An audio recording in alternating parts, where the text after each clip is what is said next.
Hello, everyone. Catch your breath. Who are you? She knows. Excuse me while I take a sip. Okay, we're all back in the room, back to reality, back to establishing this pollution management system. Let's kick it off. Just a quick, can we get the slides?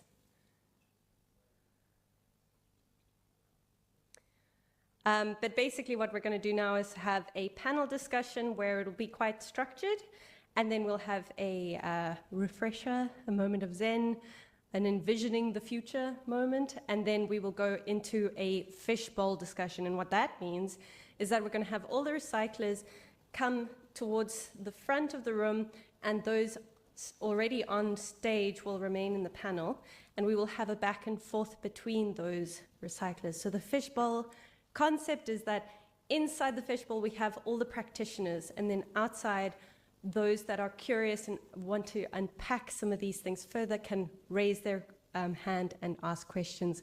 But the discussion is around recyclers asking questions to one another, getting a sense of shared learnings. So without further ado, let's have the panelists come up on stage. Alan Kimambo, I'm very happy to have you on stage again.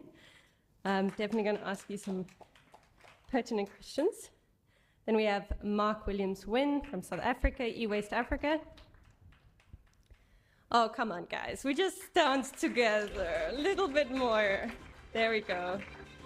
And then Kolofelo Ngwenda, also from South Africa, Cartridge Depot.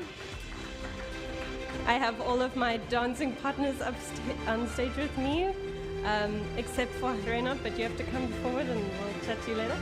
And then we have Manik Van Lee from Close the Gap.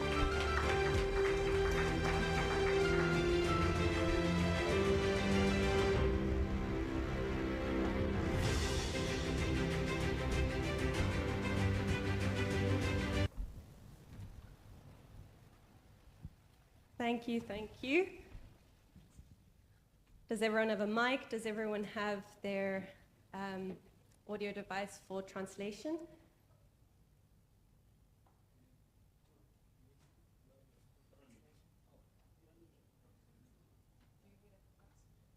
For translation?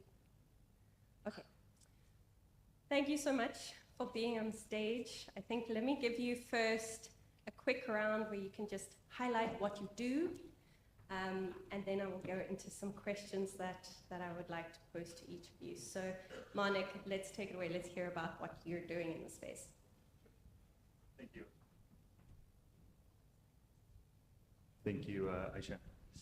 So my name is Manik. I'm a senior project manager at Close the Gap, and we are a non-profit organization with different subsidiaries. We are active in Kenya, in South Africa, and Congo DRC right now, and we are mainly focused on computer refurbishment. So we come in one step before recycling.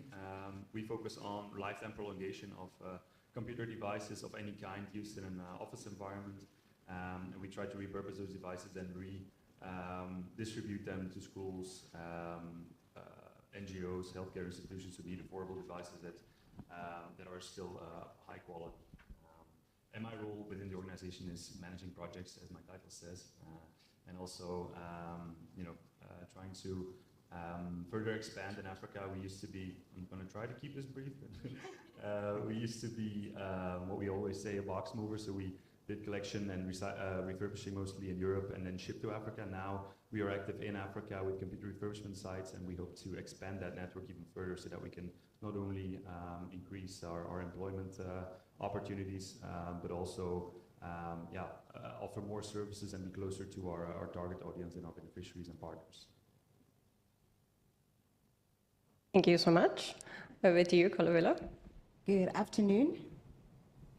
Good afternoon, ladies and gentlemen, professors and scientists in the room.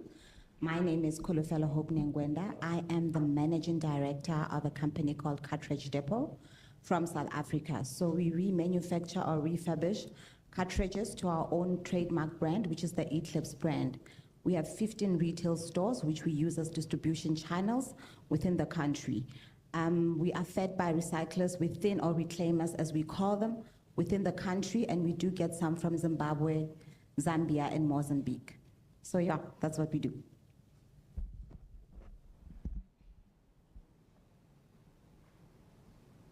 Hi, good afternoon. So my name is Alan Kimambo, CEO and founder of Zaire Recyclers. So we have got two business models. One is a traditional business, I said earlier. So we are collecting waste from different areas and supply it as a raw material to recycling companies. So we have sites in Dar es Salaam, here we are, where we are currently. We also have sites in Arusha, Moshi, and Dodoma. So our role is to make sure that we collect as much waste as we can and take it to the recycling as industries as a raw material. That's our primary business and our traditional business. But again, in technology, we are now supporting people and organizations to be able to sort their waste and recycle easily. You can see nearby drop-off stations in your city.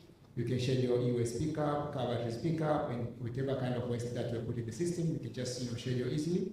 You don't have to worry. But again, we also support data in the sector. And not only in Tanzania, we also support data in other countries of Africa. So because our software is like software as a service, so we support other businesses as well. So for the data, we are putting data for the informal waste pickers. As I said, we have more than 4,000 waste pickers already in our platform.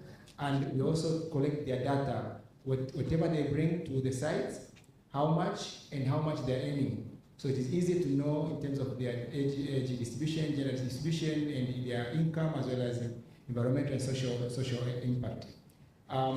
Together with the data aspect, we're also supporting the companies that are collecting garbage in the households and the businesses. So they normally fail on the data aspects, to know how many houses they're saving, how many are they paying, and there's also issues of poor engagement. So we are collecting data for them.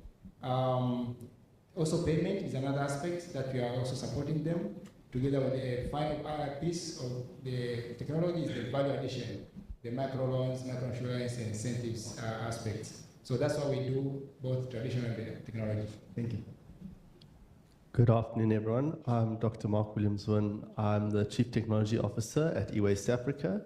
eWaste Africa is a South African-based recycling company. We do all electronic waste, although we have focused primarily on the what we call cost-negative waste streams, so those that you can't generate enough income to cover the costs for the recycling. And well, in the last year, we've probably processed close to 1,000 tons of e-waste. That's incredible. Congratulations. Round of applause, everyone, to all of our fantastic panelists or superheroes on the stage. I'm going to stick with you, Mark, and just ask you a quick question about your experience with EPR and PROs in South Africa specifically, but also maybe just a quick glance into what exactly is extended producer responsibility and what is the purpose in South Africa? What are we trying to achieve, especially referencing now your more negative value fractions that you've mentioned? Yes, so in South Africa, EPR, yesterday was actually the 3rd year anniversary of it being implemented. And so it's grown, and I mean, the first 2 years there wasn't much happening. The last year we're starting to see quite a big drive from EPR in terms of driving the volumes of e-waste that are coming in. And obviously the main purpose, and if e-waste was making money, you wouldn't need EPR. So EPR is important for those waste streams, which is actually a big portion of e-waste that actually cost money to recycle. And so I don't know if you want me to elaborate a bit more, or... I think that's a great segue into Alan. I just want to talk to you about the economics of e-waste then. Talking about EPR fees, what is your perspective there? So if I speak about Tanzania perspective, so we all understand that, and there's that notion that e-waste is high valuable material. It's almost everywhere. And also within the table of the regulator, there's high permit, high fee. The permits are the fees for the permit is very, very high.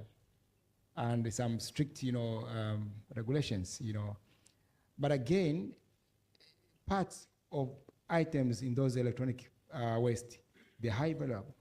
But the most part of the electronic equipment, it's not, it's a negative fractions, as what Mark said. So they fetch low market. But again, the cost to process them is very, very high. If you go to a recycling, e-waste recycling facility, I think I call them e-waste dismantling facility, at the backyard, there's a lot of computer cases, pile and pile, maybe 5 years, 2 years, and there's no solution. So because there's no low market, but again, the cost to manage them, because there's no market, and then the cost is also very, very high. But also the issue of subsidy, and then the issue of EPR comes in. Can the EPR now focus on the low value fractions? Yeah, so can we have the mandatory law that not only focus on electronic waste, but the fractions which are negative value? So it's not a holistic one, but go to the details of that electronic equipment. So again, the issues of restrictions, a lot of restrictions, which sometimes they're not helping. I know we are protecting, our transboundaries, countries, but can we find the way to manage, these negative fractions? Can you reduce the barriers on the low fractions, which probably they are not real hazardous as the valuable materials in electronic waste? So can we say, okay, the cases of the computer cases, this one is a plastic, so it's not hazardous as e-waste, as the lead and the rest of the materials. So can we lessen the boundary restrictions? So that's the thing that we need to do. Of course, the transport challenges is also what I was speaking about. So lastly, I think the issue of management is quite complex to manage the low fractions. Oftentimes you find them in an environment, they are also posing health risk. Awareness is also a problem, not only awareness to the public, to the people who are also doing recycling, also awareness to the regulators. Because once they are more aware, they will come up with, for the solutions. Can we sit together and, find, the easiest solution to deal with the negative fractions, e-waste? Yeah, thank you so much for that. Yeah, I think both of you have mentioned a lot on the not only administrative burden of getting to the value fractions, but the fact that it's actually far more expensive. So the value fraction, once you get to it, it's this golden nugget that people try and say is, this is worthwhile, we have to get there, but there is a lot standing in our way, and the hazardous fractions are one of those things that we need to consider and target that specific fraction, which I think is very interesting because in South Africa we have our EPR fee entirely based on weight and the reuse of certain products like your fridges and your kettles. They're higher weight, more cost, but the reuse is more prominent versus your electronics. So the weight characteristic is not enough to clarify the required fee. So I really think that that's key takeaways. Thank you. And onto reuse, we have the brilliant Kolofelo, who is doing amazing stuff in Cartridge Depot. I want to just ask you about the challenges around refurbishment and reuse being forefront in that sector. All right. You strike a very interesting question, and a saying comes to mind by a Japanese philosopher. He says, knowledge is treasure, but the practice is the key to it. And I think that's what most of us are doing here. We are practitioners. So as a refurbisher or a remanufacturer, my greatest challenge is creating awareness. So people or consumers and businesses do not know the importance and the benefit of using recycling cartridges. So currently we remanufacture to feed our own plant, which is our remanufacturing factory in Pretoria, and then we've got retail stores, and then we refurbish, and then we take out to the retail stores. We have tried to create awareness that people must bring in, or consumers, our own client and businesses must bring in. But the awareness overall is lurking. And that's why we are here on conferences like this to say, listen, you do not have to use your cartridge once. You can actually use your cartridge up to 5 times, you know, but the key is the education factor of it. So governance and research, we need to come together to educate the public.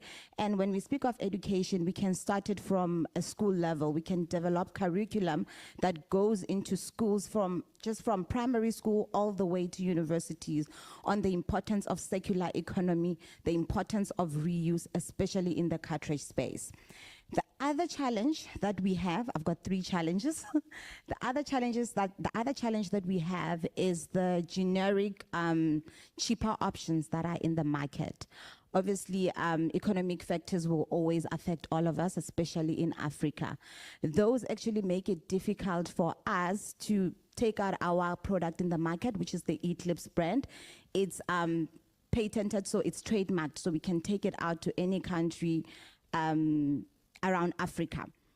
So those products, because they are cheaper, make it difficult for us to sell a high value product, which is quality controlled, which is the Eclipse brand. The last challenge that I can think of is, well, there are many, but the third one that I will touch on is the lack of collaboration or the difficulty in getting the right partnerships and collaborations with organizations and institutions, which would actually help us to bring in high volumes of these cartridges because they print more. You know, our current market right now, we serve 60% household, 20% businesses, and then 20% institutions. So the future for us looks more on 50% household and 50% businesses, because with businesses we can actually get more and higher volumes. So our call and focus is that Africa, let's work together to combat this challenge. It's a big challenge. South Africa alone cannot do it. We obviously have competition, as I have mentioned, that they are cheaper generics in the market, but we need to offer sustainable and economic options, alternatives, which is what Cartridge Depot is focused on. Thank you. Thank you so much. Kind of sticking within the topic of reuse, I want to ask you, Manik, about the potential incentives that could come into play with the public and private sector. Are they different? What kind of incentives could come into play, specifically focusing on reuse? Good question. I think from our side, our approach is very much focused on reporting and all the, let's say, liability surrounding data security, for example.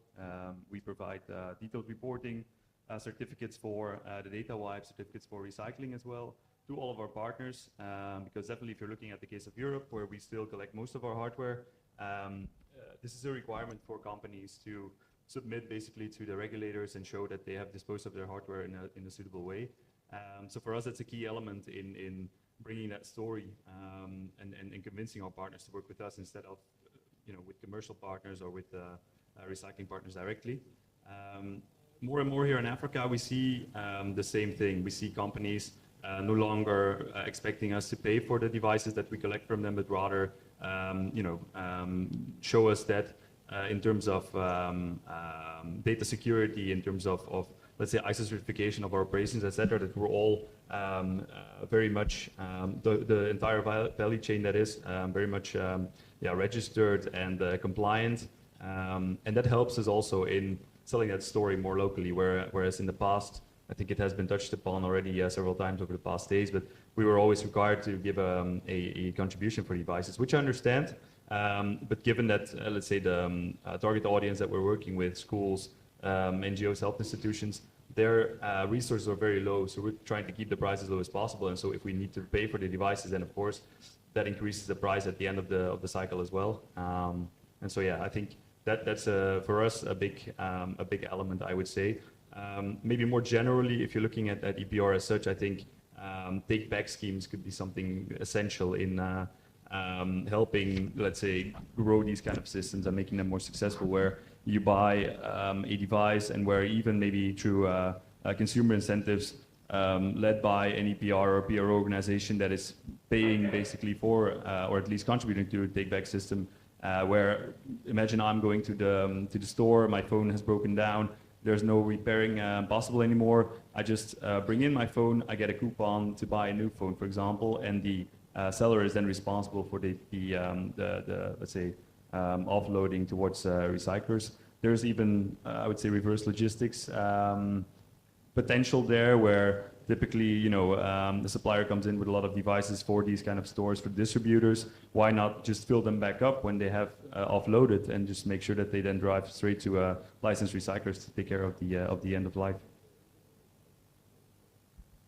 I hear you're keen for enforcement, more law, a little bit more focus on tapping into that need, that selling point of this is green procurement, this is important, you need to start using your gadgets responsibly and reusing them as much as possible.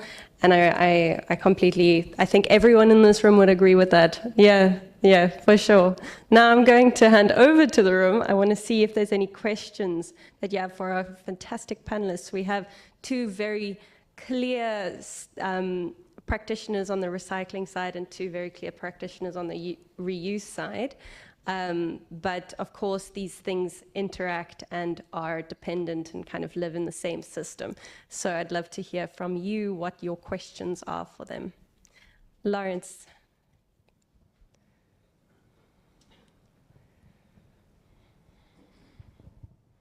Thank you very much for the good presentations. My name is Lawrence Thuo from Kenya.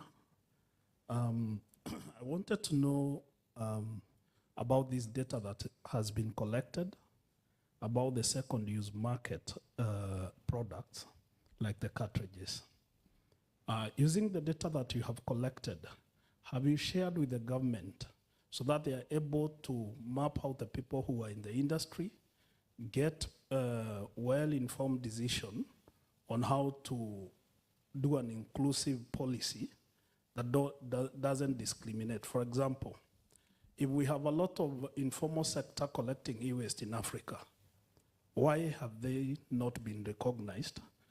And if the data has shown that they are there and they are collecting massive tonnages, what can be done in the future? For the second use items, once we produce an aftermarket like what they are doing on cartridges, what measures are we taking to educate the policy makers also and the government law enforcement officers that these are not generic, they're equally original or genuine? In my country, if you produce something, they will call it fake if it is not well known, if sensitization hasn't been done, and you need to go through a lot of quality control and such. So over to you. So multifaceted question. I think the first is around your willingness to share your data with government. How is that being facilitated? Is it easy for you, or are you a little bit more reserved in that? Perhaps IP issues, or something around those lines, and then the focus on integrating waste reclaimers, waste pickers, the informal sector, all of these names for people that are just trying to make a living. And then we have the last question. Now I have also forgotten it, about capacitating government. So probably in those two, just the sharing of data and the sharing of knowledge. What have you found? I think, yes, we can start with you, and then we'll go over to Kolofelo. Thank you, Rafiki. Yeah, so we are sharing information with the government. And apart from Zaidi Recyclers as a for business, company, we also have a foundation called Taka Nigeria Foundation. So that foundation is specifically on promoting the welfare of waste pickers. And all these waste pickers have been registered, by the foundation. And we have shared the information with the government. And they know actually what we are doing. The only part which is quite challenging, of course, for the informal waste pickers, registering them is quite easy because you sensitize, you do a project, you register them. So you have like thousands of them. So the difficult part is where like the agents who are buying waste from them to key in their data, because that has to be daily, every day. It's a real time. So we have managed to do with our organization, which now is Zaidi, but again, some organization in Uganda. So the data on the income for the waste pickers, not yet shared, but it's open for sharing, for discussion with the government, because that is any data you collect in the country. You can discuss with the government as long as you are not, jeopardizing the source of the data, the owner of the data. That's one. And the other question is about the integration, right, for waste pickers. So we've done this since 2022. I think currently there is a movement, and I see some organization coming in requesting to work with them, because I've seen the impact. You see, you are collecting waste, you're happy with the green logo, everywhere that you are doing the green job, but you don't know who is supporting that green job that you are doing. So it's good now to go back and do the traceability. So people are now more business sense. There's more of checking on the livelihood, checking on the welfare. So they want to see all those impact. So there is a movement now. It might take 3, 4, 5 years, but I have my friend here, the other friend, from other countries. They say, okay, fine. Can we start working together on the that aspect and the informal speakers integration? So normally people talk about formalization. Formalization is sometimes just a certificate. we need integration. Integrate them, not just certificate you put there and then you say, okay, now I've already formalized waste speakers, it's okay. No, it's about integrating them to your system, empowering them, engaging, make sure that they are part and parcel, and make sure that also they demand, because the system, the way we built, waste speakers demand to see their data. It's more democratic. Every day they go to the material buyback center, they can see their data every day, monthly, yearly. They can even request to print, their data for any support that they want. So it's more of a democratic, because again, it's their data. It's not your data. You are getting it from them. So, yeah, thank you so much. All right, thanks for that. Oh.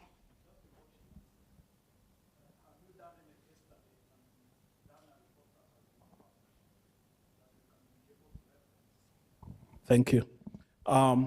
Using the data that you have collected for the time that you have used your app, is there any report that you have done and published that we can be able to reference for our activities or information? Yeah. There's a report. Go to www.takaniajira.org.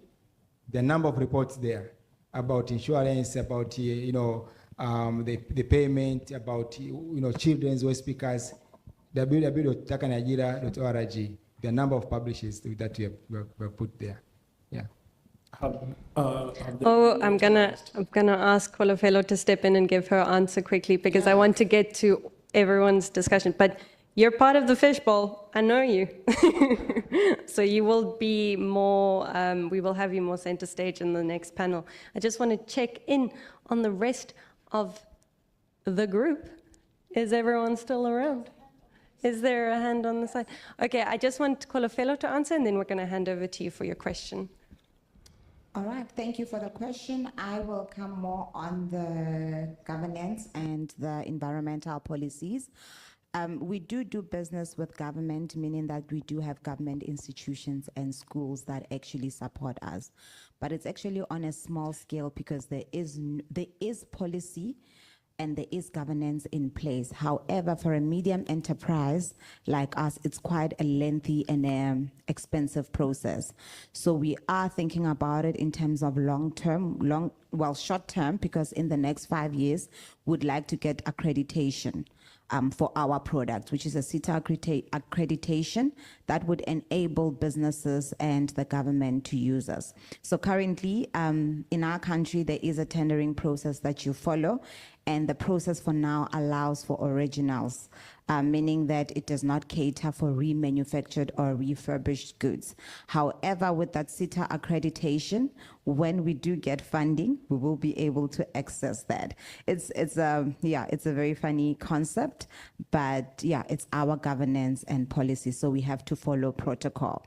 That will actually allow us to put beans and also formulate a training or education awareness, or create awareness in education institutions such as schools, or even come up with a program that we can add as part of their curriculum where we educate on circular economy and on the reuse, which can fit into our system properly. Thank you. Thank you so much. Now we're getting a sense of the kinds of bottlenecks, the legal processes, and we mentioned earlier the Basel permit being this huge headache, and now we have a good sense of what's happening in the South African government. So over to you. Thank you so much for your question. Oh, thank you so much. Thank you, panelists, for your insights. So my question, I think Kolofelo has already answered it. It based on the regulatory standards for the remanufactured products. So just a follow-up question after you answered it. Do you have the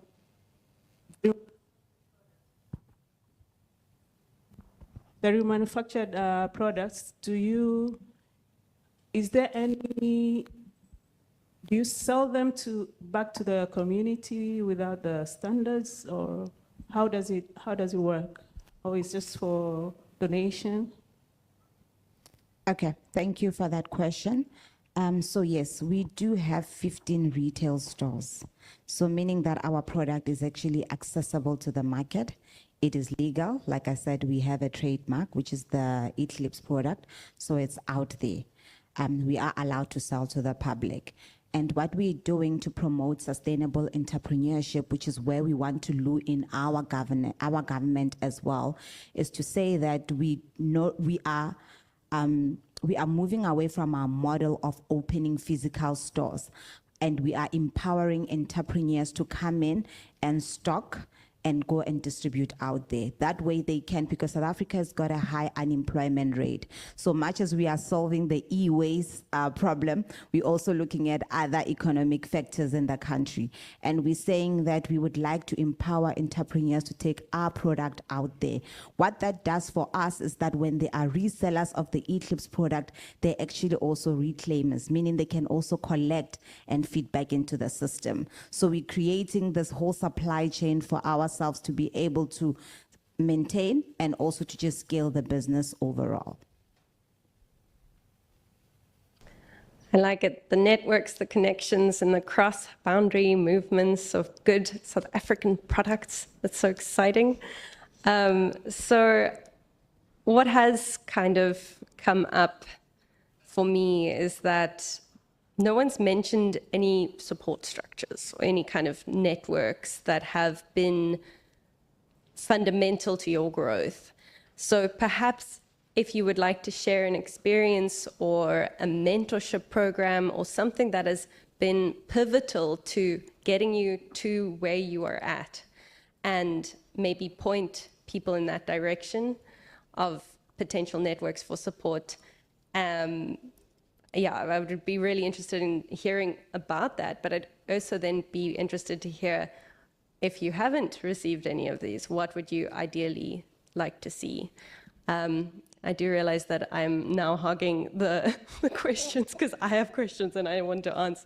But let's do a quick round of answers for that question, just starting from you, Marnik, down, and then we'll go back to the floor, and then we're going to do a little bit of a Zen moment. Thanks, Aisha.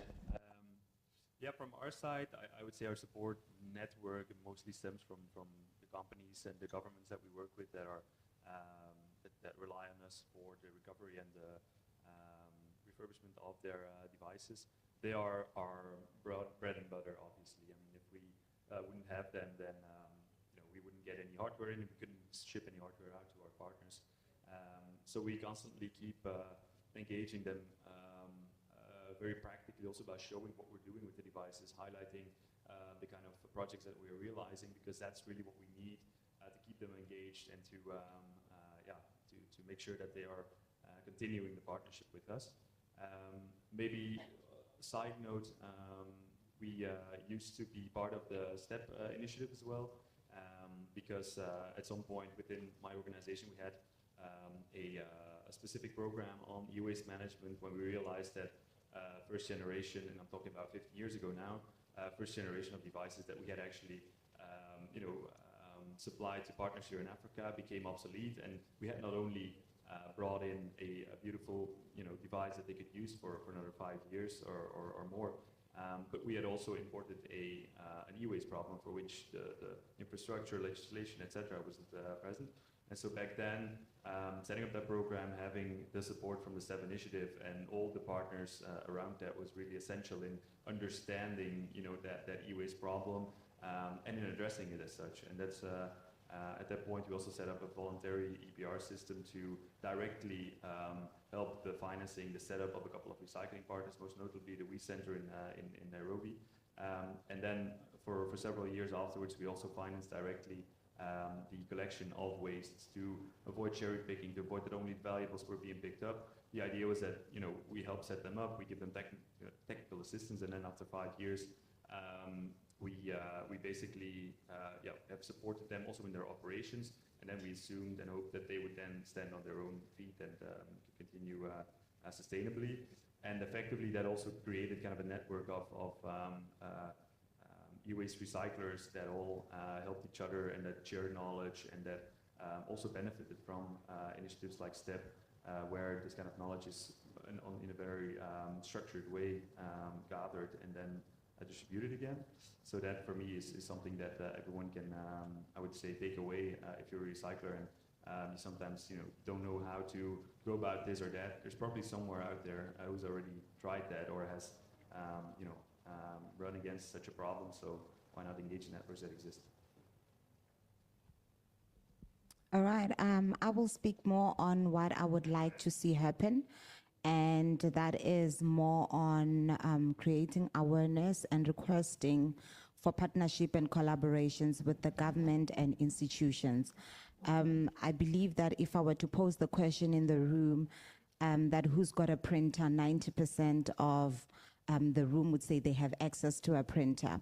So we do have business. What I would like to see happen is where government actually proposes or enforces a environmental policy where all their contracts or every machine, which goes back to the producer responsibility, where they actually request a certificate that you are using refurbished products or there is potential for refurbishment. That is what I would love to see happen, because that means that there is impact now in the institutions, there's impact in businesses. For as long as we have legal documents to sign, therefore there's still a need for printing. Another space where I would like to see it happen is more just an open to market. So this is now giving options also for bigger businesses, giving options for bigger businesses to come in and take in our product without this lengthy exercise of the legal requirements in order for us to accreditate our product. So yeah, I'll end it there for now. Yeah, thank you. So 2 things from my side. If the government, says something, whether it is in the regulation, policy, or not there, the community tends to at least start to take actions. And once they do it constantly, you see things start to happen. And once they put in the law, policies and regulations, even more players, they are more focused to make things happen. So the government has the chance, whether there's a policy, no policy, but something is not working well, they need to put put some initiatives, to find a solution out of that. So it becomes easier for us because the government is really supporting on that aspect. The second part is about the pilots. So innovators, all the time they're trying to do some pilots, some innovations. But pilots, innovation, they're very costly. They need money, they need support to become sustainable. And without pilots, innovations, there is no way you can come up with solutions. So whenever there is a project, the government can set aside funds, work together with, innovators, and, try to find solutions for the challenges that are available. And probably I'm calling for, if we get support in Tanzania on e-waste, let's pilot on some of the initiatives, some of the solutions that we see they are viable, and the outcome would be much better. So on two aspects, the government has to put their feet on the ground, whether there is policy, regulation, but if something is not working, they have to. And the policy will come, the regulation will follow, right? And then the pilot innovations need to be supported. Thank you so much. I think from our side, the main support we've got is through green innovation competitions, such as Climate Finance Accelerator, Global Clean Tech Innovation Program, etc. And so I think that's where we get a lot of the support that we've received over the years. It would be nice to have support from government in terms of enforcing the legislation that is in place. I think that's one of the major challenges we have, and support in that regard would be great. Just for example, I mean, you have competitors who aren't complying with legislation and they carry on business as normal, and as a legally compliant company, you're trying to compete with someone else who doesn't have any of the rules in place. It makes the business quite difficult. And yeah, I think it's also on the other spectrum with the producers. The EPR is 3 years in South Africa. Most consumers don't even know that there's such a thing as EPR.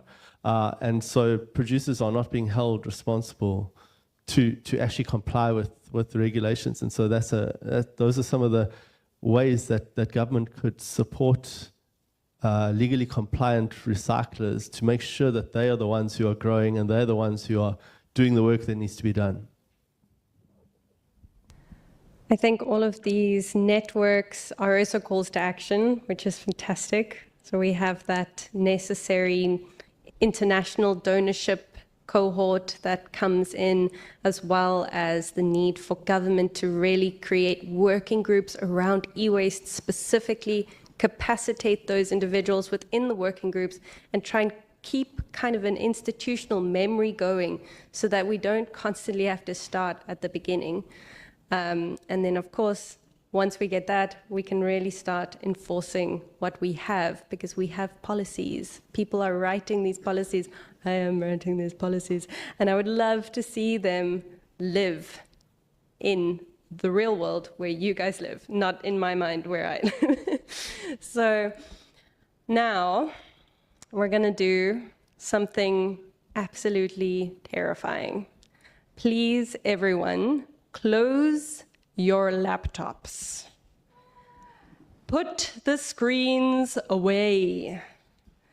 I'm watching you. I see the laptops. I know where they are in the room. Oh, I know it's hard. Phantom limb. Ugh. Where is my laptop? Immediately. Hey? Sorry about that. I see one open there. Gonna close it, close it. Close. Even the organizers. Life must stop. Close. Okay, everyone, you're in the room. This is a World Bank event, the World Bank. African Regional Dialogue on Mercury and Environmental Health. This is a hugely important topic. It's a bit overwhelming. It's a lot. There's a lot of information coming your way. I want you all to close your eyes. Another scary thing. Be present in this room. Close your eyes. Everybody close your eyes. I can see the peekers. I can see the peekers. I can see you. There's only one left.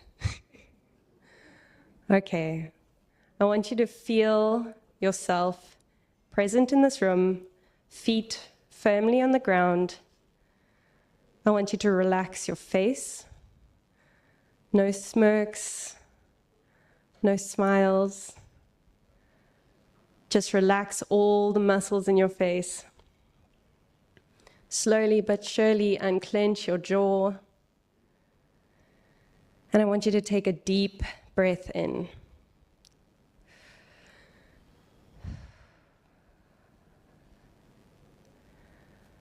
I'm going to count, and in my one count, we're going to take a slow, deep breath in. 1, 2, 3, 4. Hold. 1, 2, 3, 4. And out. 1, 2, 3, 4. Hold. 1, 2, 3, 4.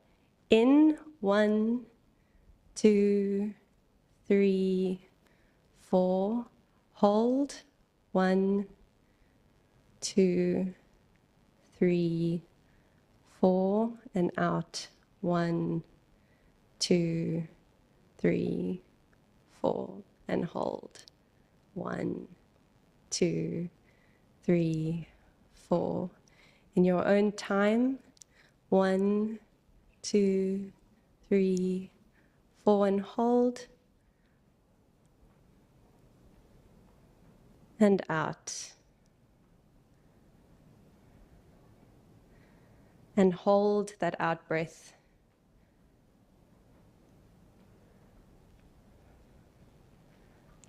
And in.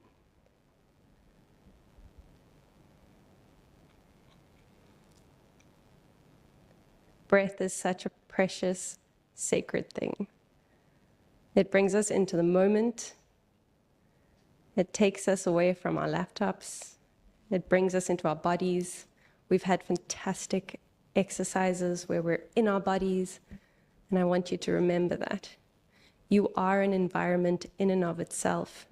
Your skin is an environment. Your body is an environment. You need to be healthy.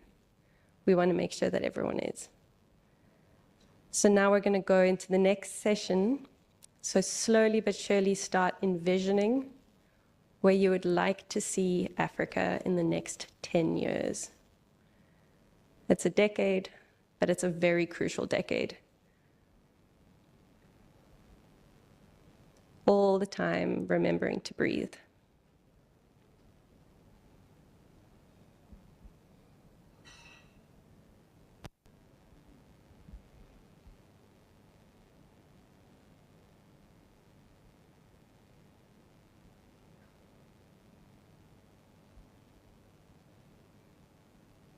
Remembering to breathe. And I want you to focus on your feet. Focus on your knees, your hips where they connect to the chair, your hands where they're placed. Are they clenched or are you relaxed? Hopefully you've come into your body and you've imagined a future that you would like to be a part of. I want you to slowly open your eyes. And in your groups, peacefully, we are going to deliberate on a headline you would like to see related to e-waste in Africa. It can be related to a specific country. It can even be related to one of our panelists or presenters. But I want it to be specific. I want it to be measurable. I want it to be attainable. I want it to be reasonable. And I want it to be timely. 10 years. So if everybody knows that little acronym, it's a SMART goal. So I want us to come away from this session with a SMART goal from each group sitting around the table. Thank you so much for closing your laptops, being present, recognizing the importance of the space. And I really look forward to reading some of your headlines. You're going to deliberate for the next 5 minutes. I know it's quite quick.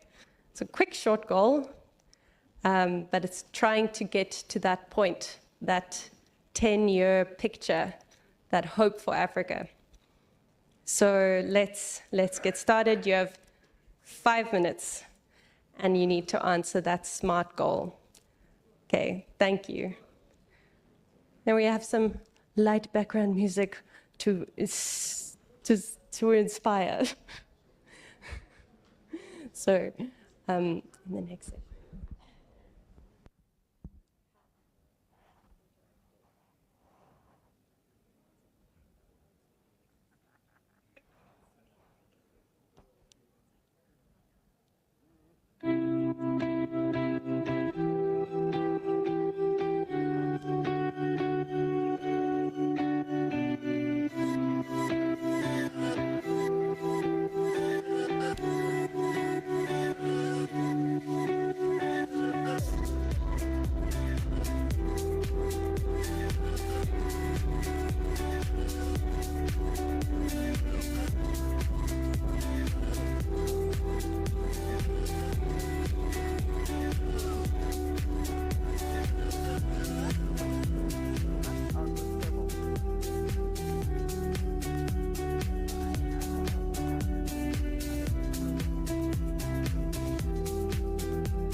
That's something we can exactly. Yeah, exactly. The ambitions, yeah. Yeah, exactly. Aim higher.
Instead of collaborating and bringing them and saying, how do we refine your work? Okay, you're going to start wrapping up, writing it down, making sure that it's all very eye-catching, but also smart.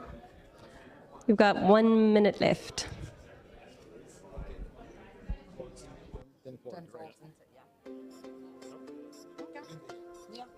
10 years, yeah. In 10 years, yeah.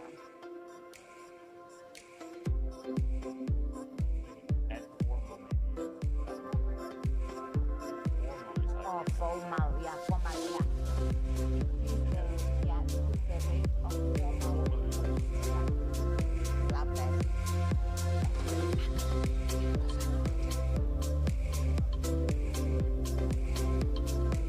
It's hot up here. Yeah. It's hot up here. Yeah. Thank you.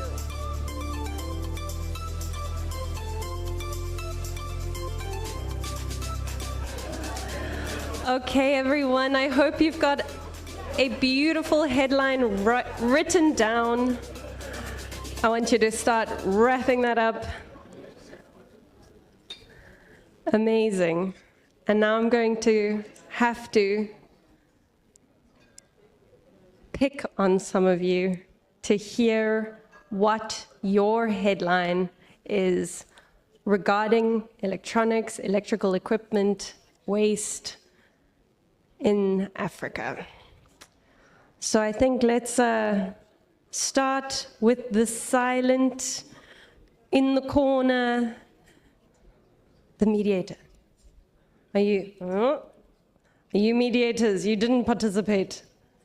They did not participate. Then we're on to the funders, the holders of the purse. No. That's unacceptable. The funder must have a vision, I think, if anything. But maybe you should not have a vision, actually. You do have a line. You have your headline. You have a headline. Ah, never mind. Sorry. Okay. I thought I was like, oh, no, we need to get all of these dulls and apples away. We do have a headline. Do you have a mic? Yes. You want the headline? Zero waste pollution-free electronic sector. Zero waste pollution in the electronics. Pollution-free. Electronic sector. Pollution-free electronic sector. In 10 years. In Africa. 20. Let's see it. I back that vision. I back that vision. But Frina. Yeah. So this is from our table with. Your headline needs to. Yeah, I'm actually with the World Bank. So it is the government with the World Bank. And our headline is, we are envisioning on the 2035, and our headline should be, e-waste sector contribute 3% of the GDP. GDP. I don't know. Development from waste to value kind of rhetoric. I love it. Love it. Let's hear from the recyclers. What are you envisioning?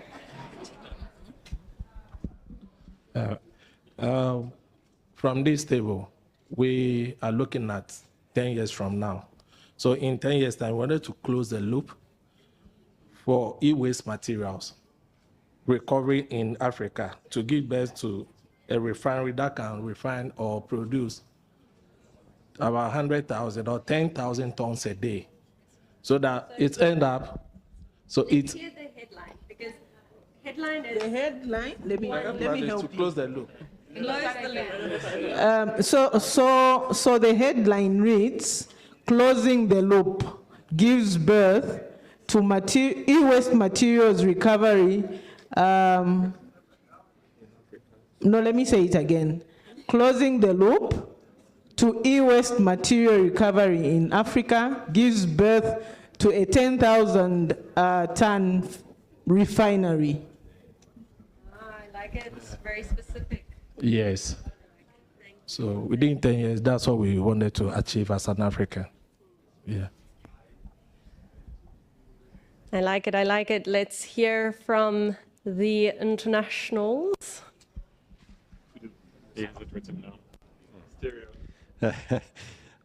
Well, we are not African, so we had a little bit this outside view, and we were looking a little bit what we see as a strength already in Africa, and actually which is not our strength. So which brought us to the headline we would like to see in 10 years, that Europe finally learns about circular economy from Africa.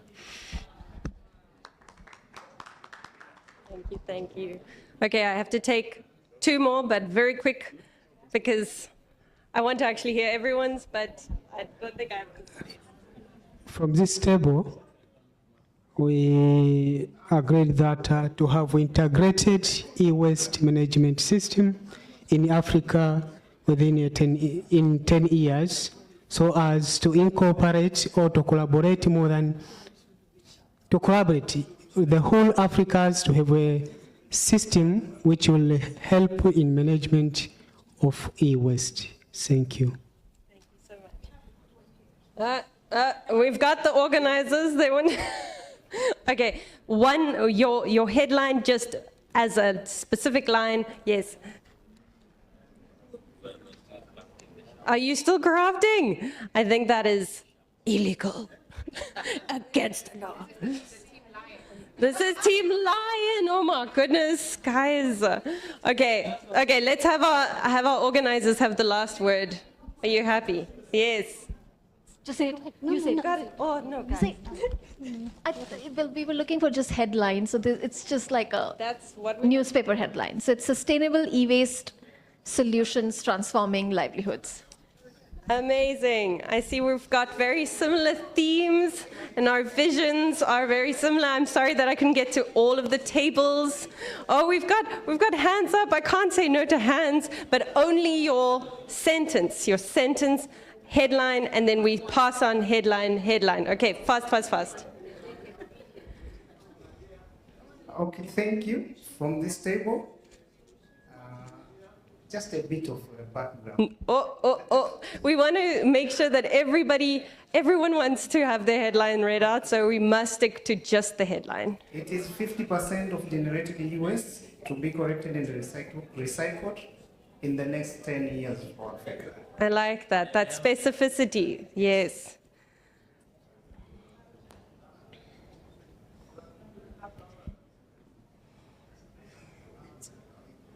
So we have a decade of urban mining, natural capital reserve for Africa. Ooh, I like it.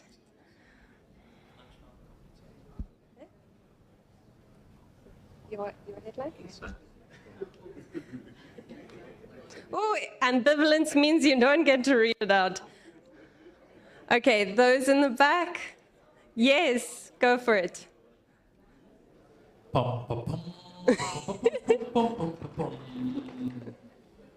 Good afternoon, ladies and gentlemen. In today's headline, Africa now accounts for 99% of its e-waste collection and processing rate. Beautiful. Okay, so we're going to go back to Lion now, who is still deep in the consideration phase of their headline. I know we're all journalists in the room. We have experience in writing headlines, so let's hear it. We can choose one, hey? We have two. No, just choose the one that you like the most. Go for it. We need to, yeah, one. Go for it.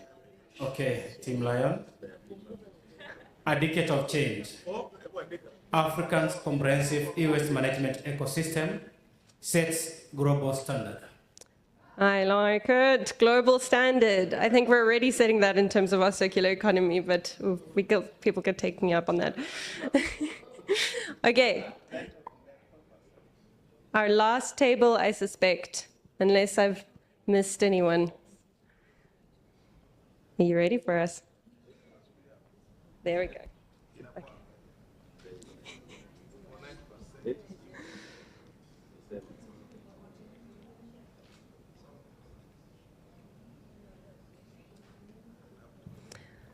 Okay, our title will be, by 2034, Africa will establish legal framework and invest for 95% e-waste management. Wow, okay, so I like the regional laws that will come into play then. I am a legal eagle myself. So already we see this incredible, has your table not gone? I'm so sorry. Sorry. Let's put our French.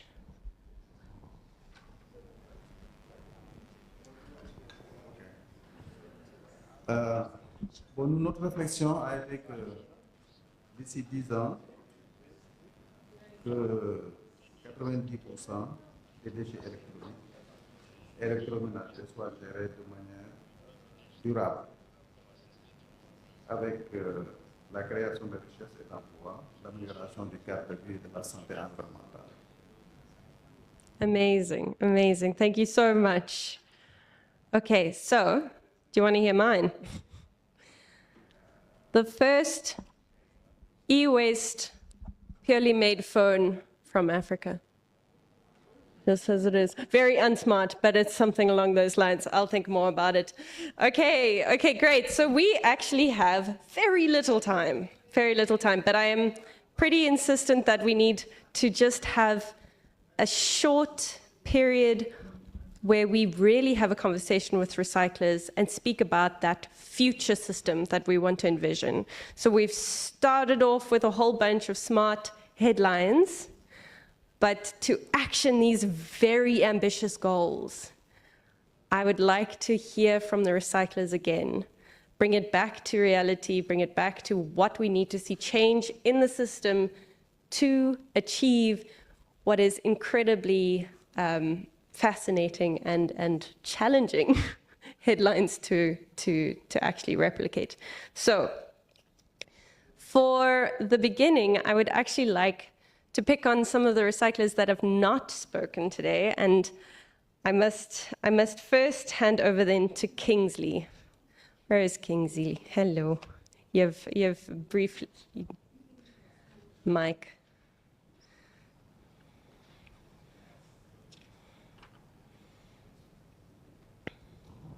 All right, thank you for the opportunity. So I'd like to just ask you more specifically about the informal sector, because we've touched on it, but I really know that you do amazing work. Yes. So I'd like you to bring that to the ground.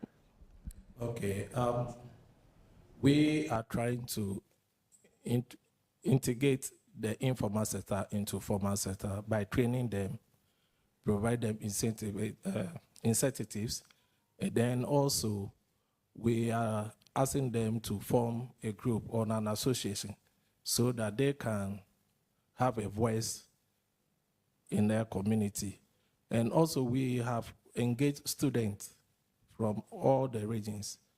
We taught them how to get the e-waste and also how to keep it or preserve it. Then we go for it to our facility.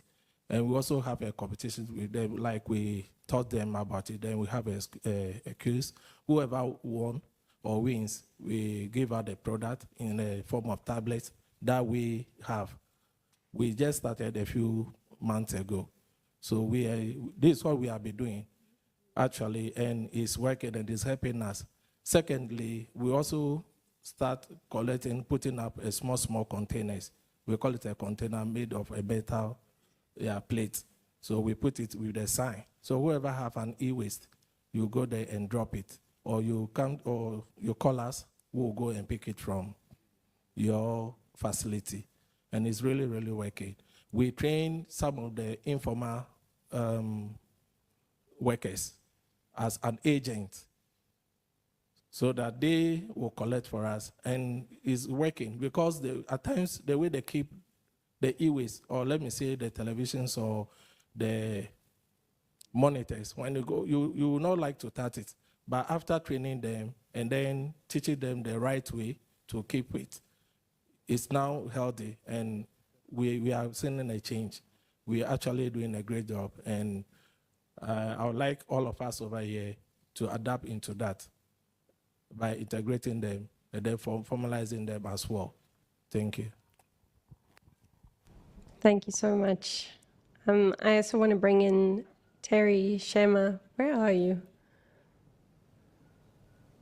She's not in the room. Oh no. Okay. Well, I do want to throw this back at Reynard because I'm personally touched that the EPR global scheme is not going to work, but it probably will work, but it might not work, and it's lots of complicated elements, and of course, that is true. Everything is complicated, but it's also complex, which is way worse. So, as a voluntary PRO, what are some of the challenges that you've faced beyond perhaps just the Basel permit? And how do you see overcoming them in the future? I think the biggest challenge we have faced is that we are the people who care enough to put a lot of money and effort into electronic waste and everything are in this room. The people who care about sustainability and everything enough to really put money and effort into sustainability are at sustainability conferences. The most people are not there. And so we're trying to reach people who care about normal things. Someone wants a new phone, they want to sell a new phone. Someone wants a new laptop, Apple wants to sell a new laptop. So we talk to them and we say, you have a way to reach your customers, you have a way to sell them ridiculous things, to be honest.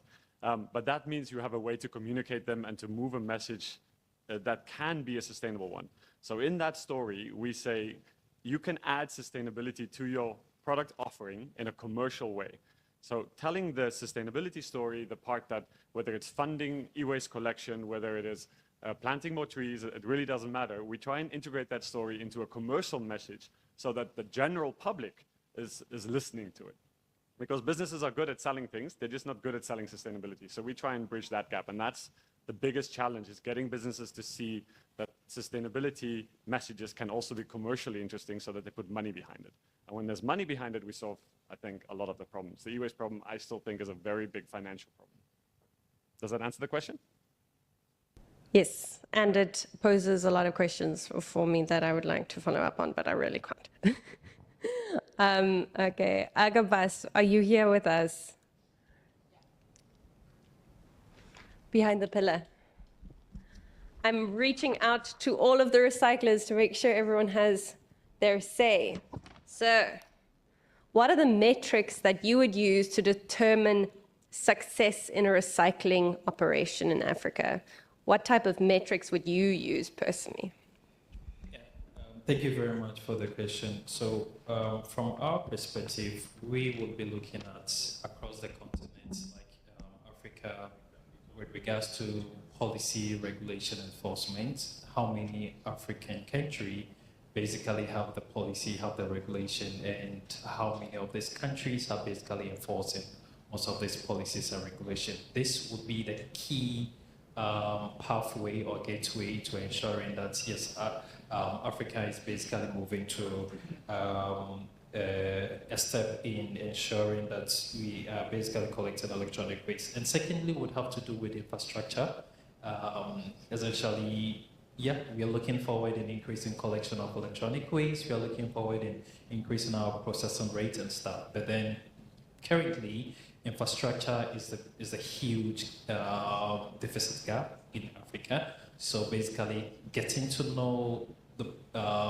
prominent, like state-of-the-art recycling infrastructures across African continent would also be a key factor to know that yes, there is basically improvement and we are basically doing something on that regard. And one of the things I've been always fascinated about is when it comes to machineries, when it comes to technology and recycling electronic devices.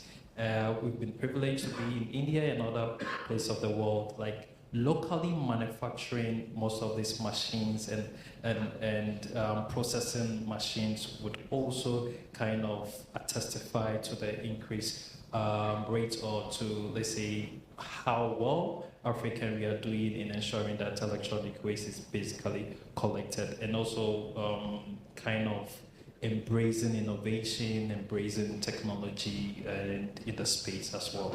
Thank you very much. Thank you so much. I really appreciate everyone's insights and inputs today. I wanted a bit more time to do a back and forth, but I think that what we've got is an incredible wealth of knowledge in the room, and we're going to see this hopefully synthesized in a report, and we will have something to point to and say, well, we must do this because people say we must do this. And that's always a useful tool as well in negotiations. So before I end off, I know, Lawrence, I cut you short and I have not forgotten. So let's hear from you one last parting word, and then I want to hand it over to our panelists to say their last parting word, and then we'll close the session. Lawrence, over to you. Thank you so much. I think also as recyclers, we are sitting on a lot of data, valuable information, experiences that are required by government policy makers. If we can share across ourselves within our continent, I'm sure we'll have better policies and we are well informed on the way forward. Thank you. Yes, information, basing our decisions on knowledge and data, and being able to share that knowledge and data is so crucial. So I think that's a great message. So very quick, short, smart takeaways. Starting with you, Manik. Yeah, well, call to action. Let's call it a call to action. We've got a lot of phrases, thought leadership, call to action, all of these kind of terms that hopefully mean a lot of things. But what is your call to action for the group that you are currently standing in front of? One concrete call to action or suggestion I might make is something we were discussing over lunch. I saw some of the people in this room 6 months ago in Ghana. We had a fantastic conference there, just as we did this time. Thanks for having us in Ghana. Thanks for having us here. But since then, not a lot has happened between that group that then came together, exchanged a lot, had many interesting dialogues on e-waste management, conversations with the policymakers as well. So maybe it would be interesting for the people from the World Bank to see if through a series of webinars or another initiative, we could keep the conversation going and keep definitely the people who are doing it on the ground, and I don't count myself amongst them, but rather the recyclers present here, keep them engaged in a group, keep them exchange with each other, maybe involve the policymakers as well, and that way keep the movement going instead of having this ad hoc conferences taking place where, of course, I realize in the background a lot of things are happening also within the country teams, but specifically for the recyclers, I think there's a lot of value in the exchanges that they have, also informally between the lunches, etc. So yeah, maybe it's an idea to try to formalize those more and accommodate the conversation between the conferences.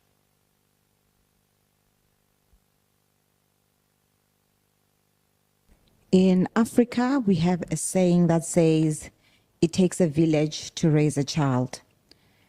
So I pose it back to the floor and I say, if it takes a village to raise a child, it will take collaboration of us practitioners, stakeholders, and governance to inform policy on sustainability, to inform policy on how to manage e-waste.